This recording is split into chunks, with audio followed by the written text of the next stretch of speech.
Hey everybody, did you know that your credit card utilization ratio is worth 30% of your credit scores, which is only 5% different than whether or not you pay your bills on time?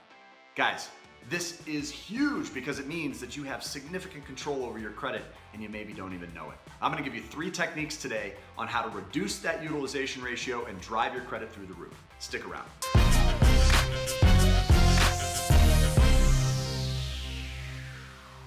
Hey everybody, Matthew Pillmore here, president of VIP Financial Education, where we help you do it further, faster financially through video trainings like these and in-person trainings all over the country.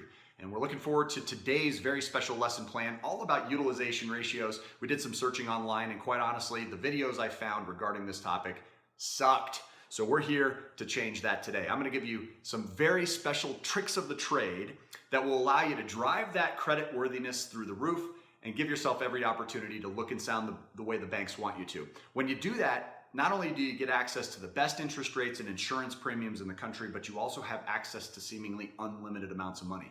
And when you take that money and you use it properly, you can drive that cash flow higher exponentially in a fraction of the time, and that's what this is all about. When you have cash flow, you have freedom. So let's talk directly about taking action.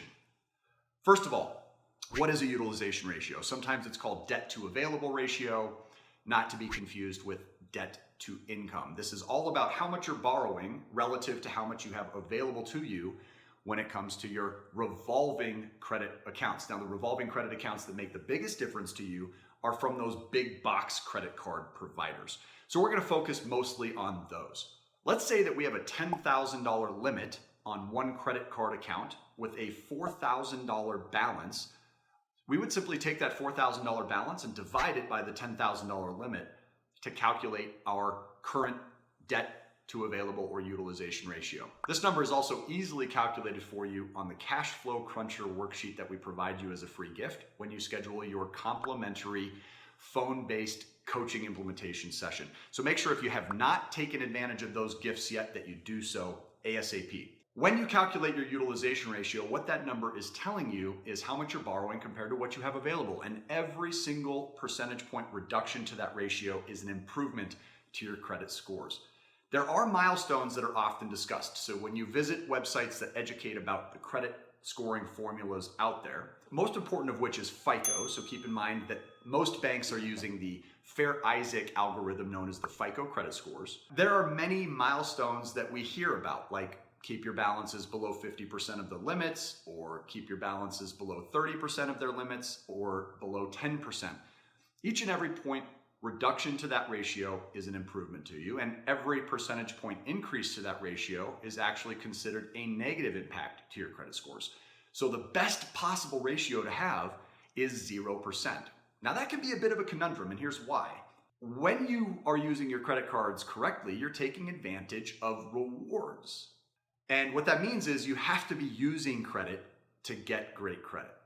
You also have to be using credit to get these cash back, travel, or bonus point rewards that are often offered by credit card companies today. And there are 2 dates that you're going to want to pay attention to on your statement. One is known as your due date, and this is when the minimum payment obligation is expected.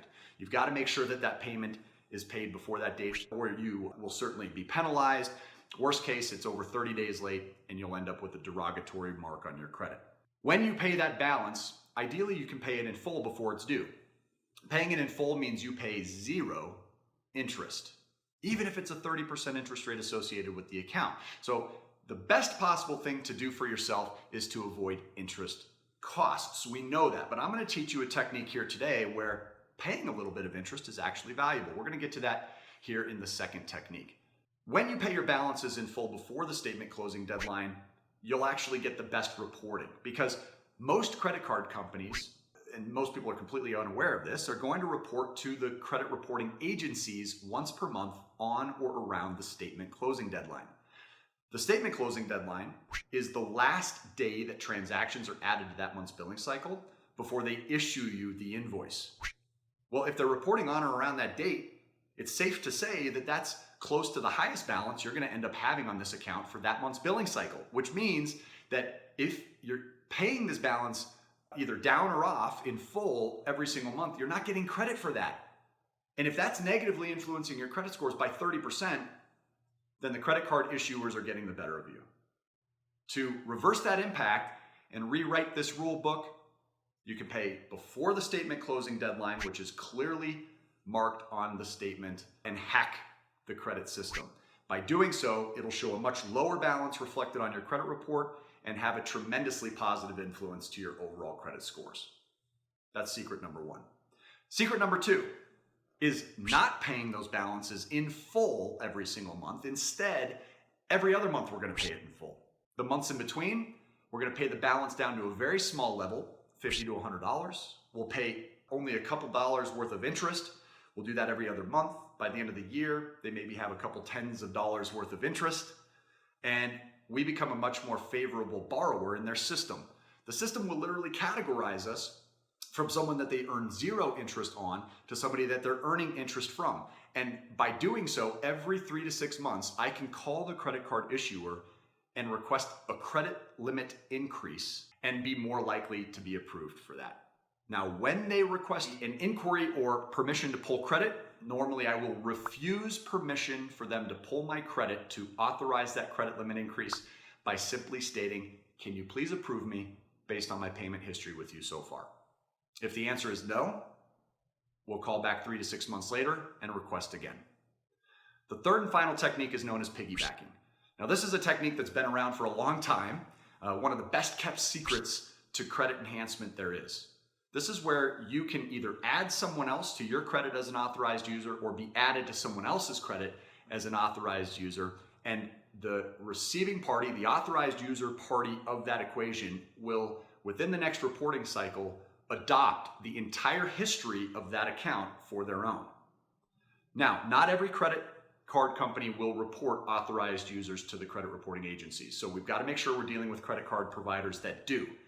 But let's walk through this example. Let's say you're a 30-year-old individual, you're getting started, you want to be a business owner at some point, you know you need access to credit for things like buying your own home, buying investments, being able to grow your business, having access to emergency funds.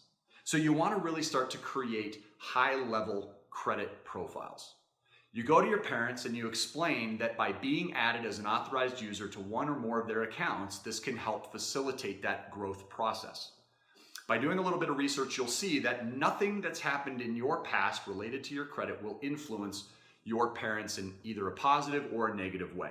However, the account that they offer to you, where you're added as an authorized user, can have a tremendous impact for you.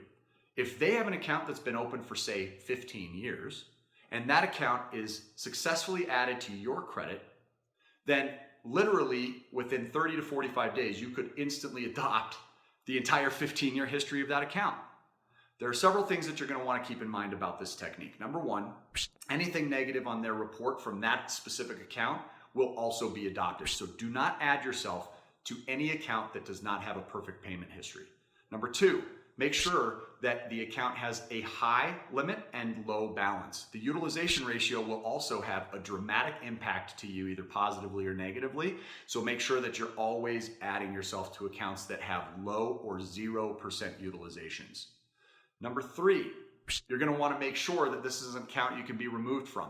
Most authorized users can remove themselves or can be removed by the primary account holder at any time with no negative side effects. So guys, those are the 3 simple techniques you can use to skyrocket your credit. I hope this video has been useful for you. It is for educational purposes only, to make sure that you're getting it done the right way and protecting yourself from some of the mistakes that can happen that'll hurt you. Sign up for your free coaching session as soon as possible. We do recommend that you subscribe to this channel if you haven't done so, and select the bell in order to get notifications every time new information is uploaded. Thanks so much for checking us out. Tell your friends. We'll see you on the next one.